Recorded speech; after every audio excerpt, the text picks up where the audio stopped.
this 5-star study, boys. I'm really excited for this. I'm excited for this as a series moving through all of the positions. Most shows would probably do this in one lick. Say, all right, let's look at the 5 stars over the last X amount of years.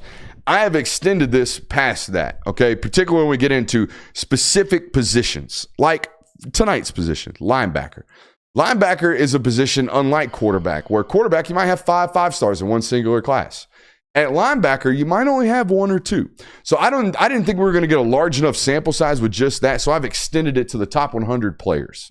Okay, if you are a linebacker in the last 3 classes, okay, 2021, 2022, and 2023, we think 2024 is a little bit early for any type of, making any statements about young players' careers. They just got there. So those 3 classes, 21, 22, and 2023, we looked at all of the linebackers that were ranked inside the top 100.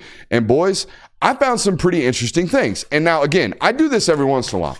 I tell the boys, I want to do a study. I want to go look at this thing because I want to find out. And I don't know what I want to find out. Honestly, I got a couple of questions that I think are going to get answered when we do this study across the board. I think, number one, we're going to find out really quickly what the hit rate is, right? At each position. Hey, the industry as a whole is better at ranking this position than this position.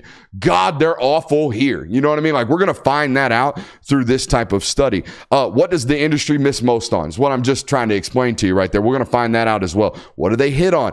Does it correlate with NFL hit rates? I think we're going to find this out over time as well. They're really good at identifying good college players, but those players don't actually turn out to the NFL. Ooh, some of them do. Maybe it's just a harder position to actually project. But nonetheless, I presume with every single one of these studies, we're going to find out something, whether it be about the position, whether it be about the development of the position at certain schools. Like I found out in this linebacker study, there's a couple of schools that are really good at both recruiting and developing. And there's some schools that are only good at developing. And there's some schools that are good at recruiting but bad at developing. We're going to find something out every time we do one of these, and I'm super excited to do it. So we're going to start with the linebacker class, and we're going to start with the 2021 signing class. The number 1 linebacker in that 2021 class was a guy by the name of Terrence Lewis. He was originally committed to Tennessee, decommitted from Tennessee, committed to Maryland. Just a flat miss. He's now at UCF. He's just, That was the number 1 overall player and linebacker in the consensus rankings in 2021. Xavier Sorey, I'm going to call that a miss, a straight up miss, right? Has not developed. We'll see what it turns into at Arkansas, but it just doesn't look good. Then we got 3 hits in a row. I would consider Barrett Carter an absolute tremendous hit at the linebacker position. He was ranked number 33 nationally in the 2021 signing class. That's a hit. And then you got Smile Mondon. I would consider that a hit, right? We believe he's going to be an NFL football player, going to be a 3-year starter on the college ranks in the SEC. Jeremiah Trotter Jr. was the 5th ranked linebacker in that class. We're still inside the top 40 overall. He's an NFL football player. He's going to go on to the NFL draft. Now we got some misses, right? Like Rayshawn Davis, committed to USC out of Santa Ana, California. 10 total tackles in 2023. That's a miss. Okay. Dante Lawson, I think he's been a really decent football player at Alabama. Had to sit behind a couple of guys. He's finally getting his run. Played well last year. Ethan Calvert, a top 100 player, committed to Utah. He's since portaled. Reed Carew, okay, started out at OSU, has since traveled to West Virginia. In 2021, boys, there was a hit rate in terms of just a decent college starter of about 50%. Half of these guys in the top 100 went on to be decent college starters. And I think half of those guys that were decent college starters are going to be NFL players. I think Barrett Carter, Smile Mondon, Trotter, and Deontay Lawson play on Sundays. All agreed? I would agree with that. So about 50-50 right there just in the top 100. Okay, on to the 2022 class. All right, I think you got 3 hits so far. Harold Perkins, okay, Shamar James down there at Florida has looked really, really good in 2 seasons. And then Lander Barton is a linebacker that signed at Utah out of Salt Lake City. He got banged up, had a knee injury, but he started as a true freshman. Looked like he was going to be an absolute dude and then got hurt. So we're going to give him 3 hits there. Now, there's still 3 question marks in this class. Jalen Walker was the 4th ranked overall player. CJ Hicks was the number 1 rated linebacker in that class. Gabe Powers was the number 8 linebacker in that class. Jalen Walker, we know the reasons why, whether or not he's been an edge rusher, whether or not he's an inside off the ball linebacker, he's had a hard time finding a role. So I don't think it's fair to call that quite yet a miss. The same thing for the Ohio State kids. CJ Hicks and Gabe Powers, They look like they're going to be good college football players, but we haven't seen them on the field yet because Ohio State played their two, redshirt seniors the last couple of years in Tommy Eichenberg and our guy number 22 from Blessed Trinity. I always forget. Steel Chambers. That's such a great name. You'd think I would remember it. So we're going to find out about those guys. Guys, I got it. 3 hits, 3 questions, and then 2 blatant misses. Jalen Sneed was the number 3 overall linebacker in that class, committed to Notre Dame. He had 21 total tackles in his career so far. Okay, 21 total tackles in his career. Sean Murphy was a 5-star, a number 72 overall player in the country in 2022, signed at Alabama, has since transferred to Florida State. I'm going to call that a miss so far. And then on to 2023, guys. This has been dynamite. They have gotten so much better in recent classes at ranking this position. Suntarian Perkins at Ole Miss was a dynamite hit this year for them. Played a lot of football and played it well. Anthony Hill at Texas made instant impacts this year. We believe Raylan Wilson's going to be a guy. CJ Allen already is a guy. Tony Rojas up at Notre Dame Penn State sounds like he's going to turn out into something. We'll find out about Drake Bowen, the kid from Notre Dame. Bottom line, you're at about a 50-50 hit rate inside the top 100.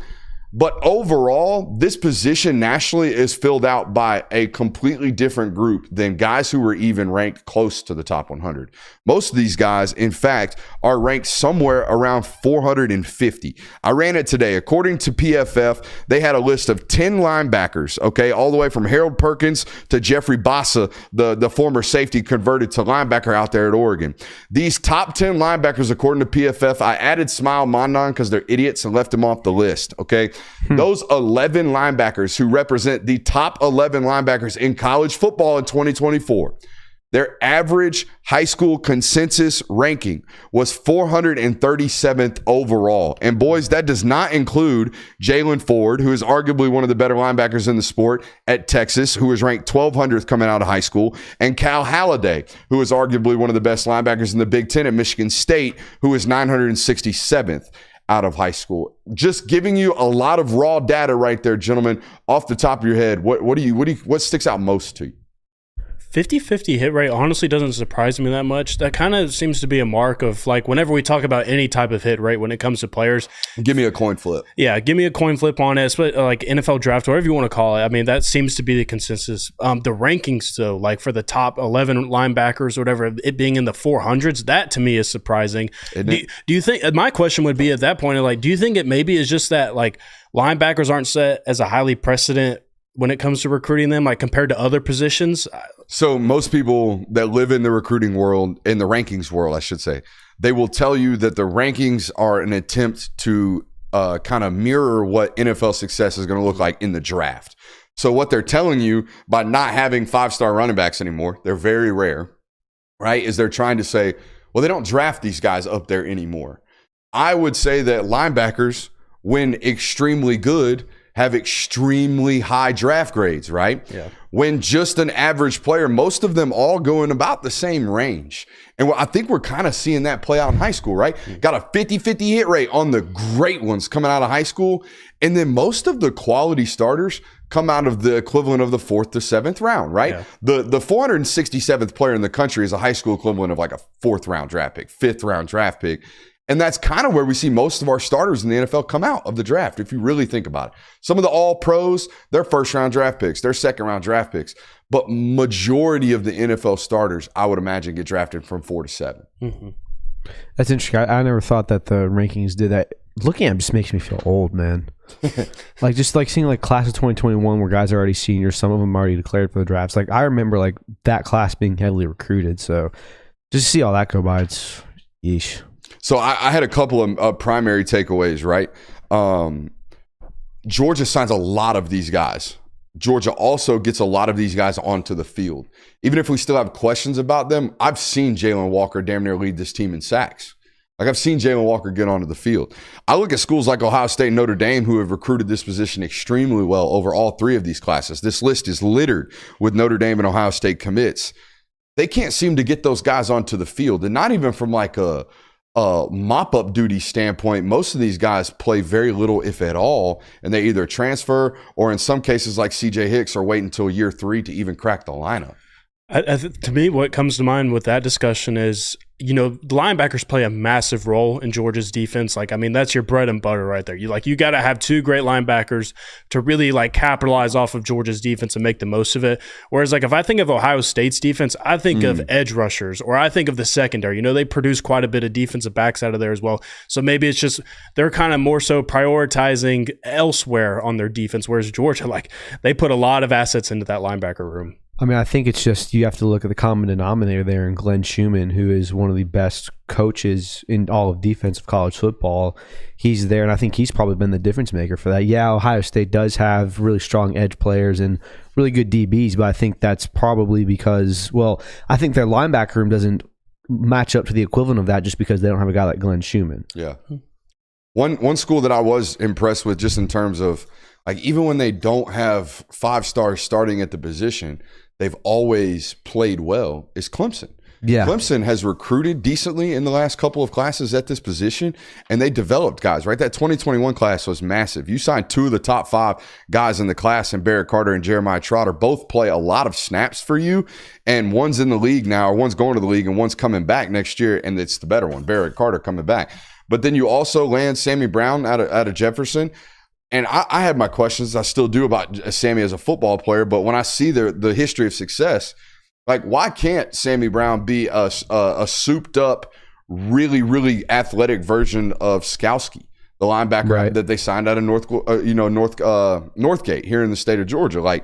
Skowski didn't make it in the league, won't make it in the leagues, probably already selling insurance somewhere already. But during his time at Clemson, was an impactful player, was on all ACC rosters at times. So even when they don't have super talented football players, they find ways to produce super talented, box score results. Yeah, Clemson's the team to me that seems to always get the most out of having, solid college linebackers. Remember Ben Boulware from a couple years ago? Yeah. Guys like that, where it's just excellent college linebackers, might not be the most athletic, might be limited in some areas, but they really did get the most out of guys Calhoun like that. was really good. That wore number 10, I can't remember. Spector? Spector was good. Braylon Spector was really good during his college career. Didn't pan out in the league because none of those guys can run. Yeah. They won't have that with Sammy Brown. No. Sammy Brown going to go 4.52 at 240 when he leaves Clemson. So, it was one of the things that stood out to me. But the other thing that stood out to me, particularly looking at this PFF list, right? CJ Taylor. That is a hybrid linebacker that was a former safety, right? The Jeffrey Bassa kid from Oregon, that's a former safety. Okay, the Colin Oliver kid from Oregon State or Oklahoma State, that's in the top 6 in these rankings. That was a 205-pound high school safety. You're almost better off prioritizing speed at this position and therefore recruiting big safeties to convert down towards the box at this point is what it feels like to me. If you're recruiting all these kids that pan out, I don't see a single one of them that are listed above 220 pounds coming out of high school. All these guys are 210. They run like deer, and we put weight on them when they get to school. But none of these guys are super, super heavy coming out of high school. Do you think that's just the evolution of the game and where the sport is right now, where there really isn't a true inside linebacker other than the Mike? You have to be able to run in coverage and all that and cover all 52 yards of the sideline. So I think that might be just why you're seeing that. Do you think that's ever going to shift back to where you see more Ray Lewis type linebackers? Where it's just, in the NFL, it is right now. If y'all ain't seen what the Baltimore Ravens are doing, shit, they're going to scare some teams this year because you're going to have 220-pound Willie linebackers now in the box having to take on Richard at 305 pounds as a fullback and then having to tackle the 245-pound Derrick Henry. Yeah. I would imagine if we were going to revert back to this, it would have to require some type of downfield blocking rule change. The reason the spread and the RPO is so available and so obviously the right choice in college is because of the downfield blocking rules. You get 3.5 yards. In the league, you get 2.5. It sounds crazy, but that yard makes a really difference. it almost turns into 2 yards on Saturdays because guys aren't calling. If you're at 4 yards downfield, that flag is staying in the pocket in college. It just is. So 3.5 becomes 4.25, and 2.5 stays at 2.5 in the league because they really, really kind of hone in on that rule in particular. Any other takeaways from the linebacker recruitment, just in terms of these 5 stars and highly recruited kids? It is interesting to see how the common theme is kind of Georgia, Clemson, Ohio State, Notre Dame sprinkled in there a little bit. Like those are the 4 programs that recruit the linebacker position the best. Some Penn State. Yeah. USC, don't ever go there if you want to be an inside linebacker. They're 0 for 2 on this list. Okay, now there's not a lot of sample size, but they are a dreadful 0 for 2. They are 10 tackles in his career over 3 years and transfer within 18 months. That's a no-go for linebackers at USC.